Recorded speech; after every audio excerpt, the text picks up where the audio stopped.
ఆ రోజులే బాగున్నాయి.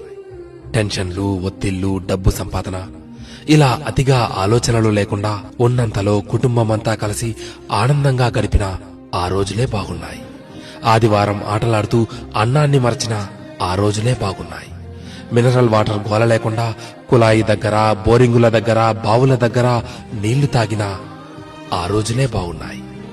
ఎండాకాలం చలివేంద్రాల్లోని చల్లని నీళ్ల కోసం ఎర్రని ఎండని సైతం లెక్క చేయని ఆ రోజులే బాగున్నాయి.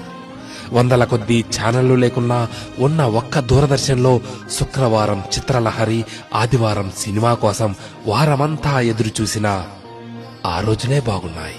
సెలవుల్లో అమ్మమ్మ, నానమ్మల ఊళ్లకు వెళ్లి ఇంటికి రావాలనే ఆలోచనే లేని ఆ రోజులే బాగున్నాయి.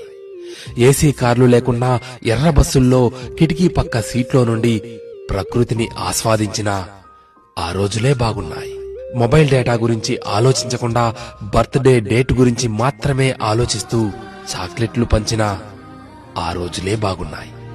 మటన్ బిర్యానీ, చికెన్ బిర్యానీ లేకున్నా ఎండాకాలం వచ్చిందంటే మామిడికాయ పచ్చడితో అందరం కలిసి కడుపు నిండా అన్నం తిన్న ఆ రోజులే బాగున్నాయి. ఇప్పుడు జేబు నిండా కార్డులున్నా, పర్సు నిండా డబ్బులున్నా అమ్మ కొట్టుకు పంపితే మిగిలిన చిల్లరను కాజేసిన ఆ రోజులే బాగున్నాయి.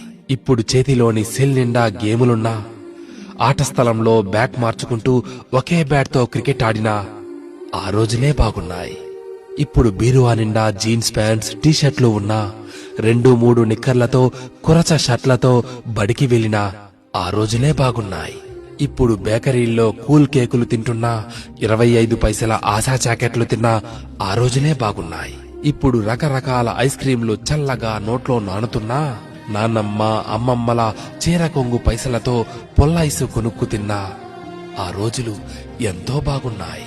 పొద్దుపోయేదాకా పొలంలో పనిచేసుకుని ఎలాంటి చీకో చింత లేకుండా ఇంటికి చేరుకుని చందమామను చూస్తూ నిద్రలోకి జారి కమ్మని కలలు కన్నా ఆ రోజులే బాగున్నాయి. నిజమే, ఆ రోజులే బాగున్నాయి కదూ.